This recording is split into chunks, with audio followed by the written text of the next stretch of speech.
Gracias por continuar con nosotros. Pues bien, hoy hablando sobre el más reciente informe de Amnistía Internacional, que señala que al menos 682 personas fueron ejecutadas en 21 países durante el año 2012.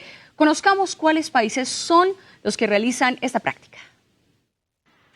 La mayoría de las ejecuciones en el 2012 tuvieron lugar en China, Irán, Irak, Arabia Saudita, Estados Unidos y Yemen. Según el informe, China ejecutó a más personas que el resto de los países del mundo.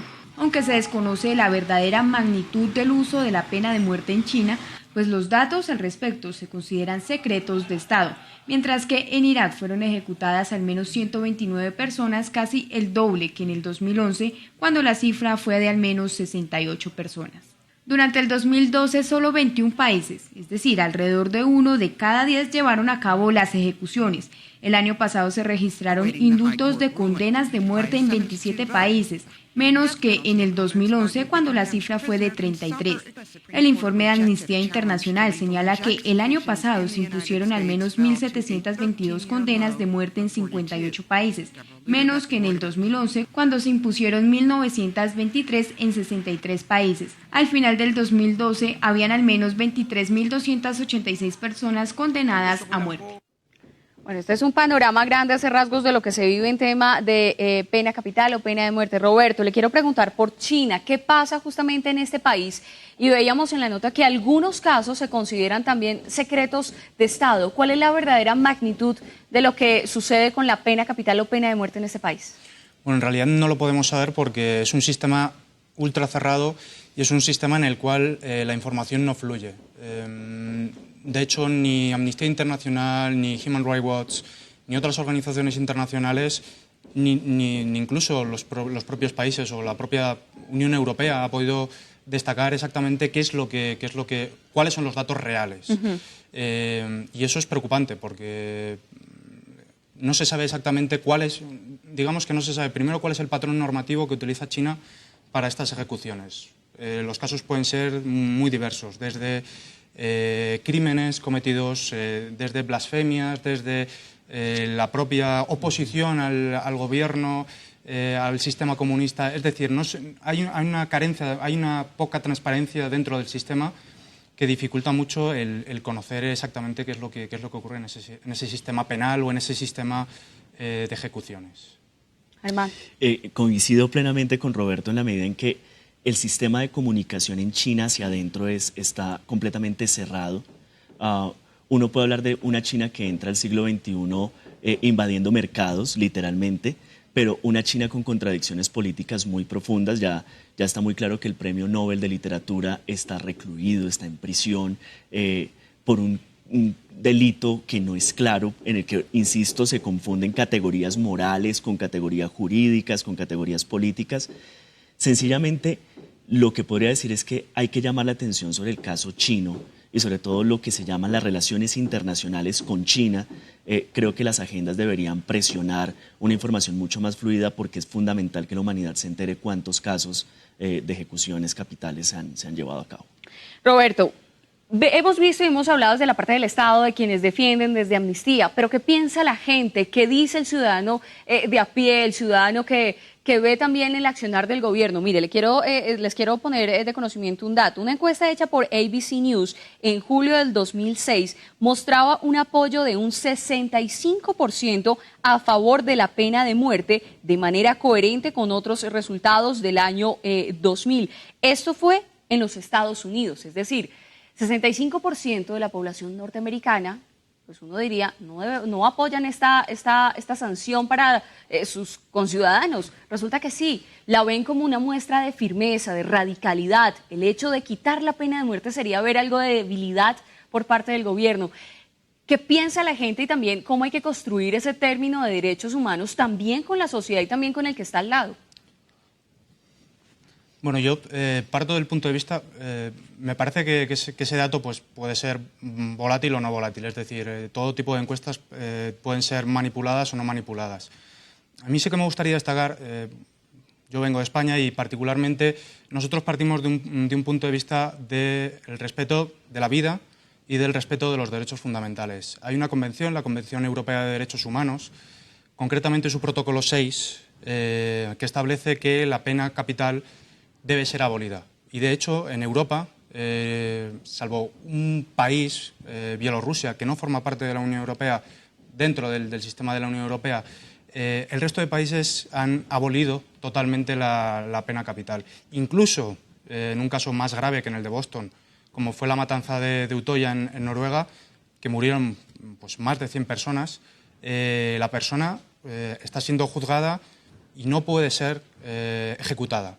Es decir, también partimos de sistemas morales o de sistemas normativos muy diferentes entre lo que puede ser la Convención de Derechos Humanos creada por la Unión Europea y que implementa esa Declaración Universal de Derechos Humanos que antes comentaba Germán, de 1948, y que ha sido reimplementada con un segundo protocolo facultativo en torno a los derechos civiles y políticos, creo que en el año 1989, y que supone que hay determinados países y hay determinadas sociedades que no aceptan o que no transigen con este tipo de penas capitales.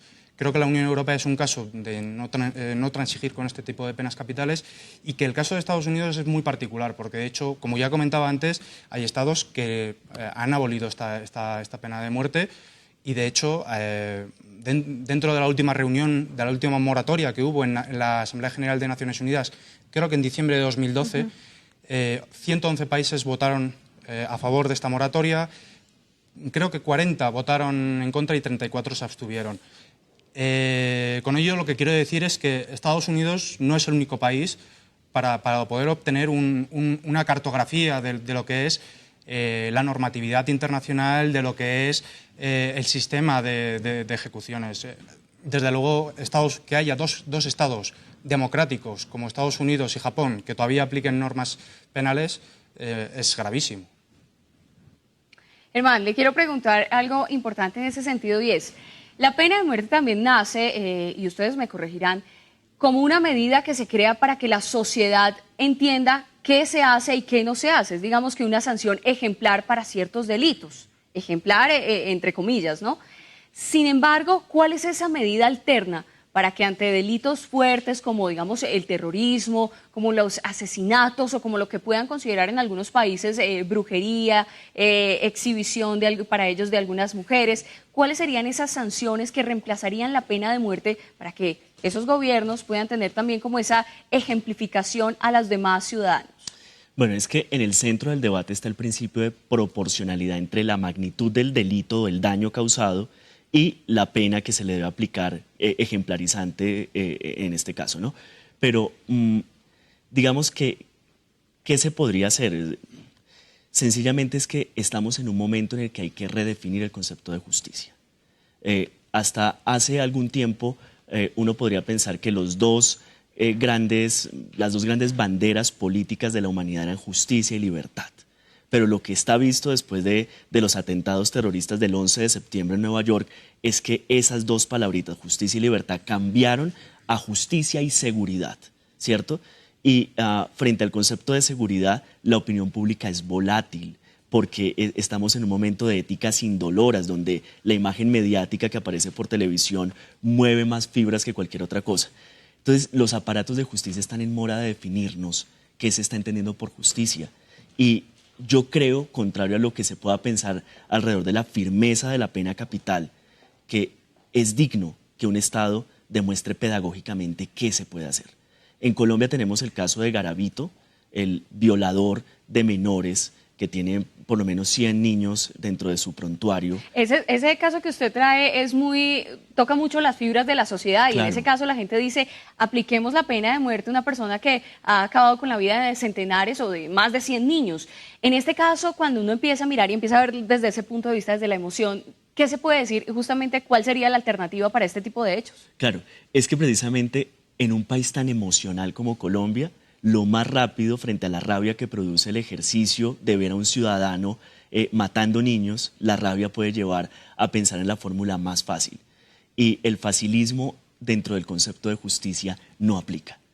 Definitivamente, cuando estamos en un momento en el que la justicia dejó de ser un acto virtuoso y se volvió sociedad de espectáculo, queremos la fórmula fácil. Y en eso definitivamente me declaro incompetente para responderte. Pues a ustedes muchísimas gracias por habernos acompañado en este espacio. Ustedes también recuerden que pueden seguirnos aquí en Cable Noticias o a través de nuestra cuenta en Twitter @AnalisisMunTV. Soy Johanna Herrera y nos vemos en una próxima emisión.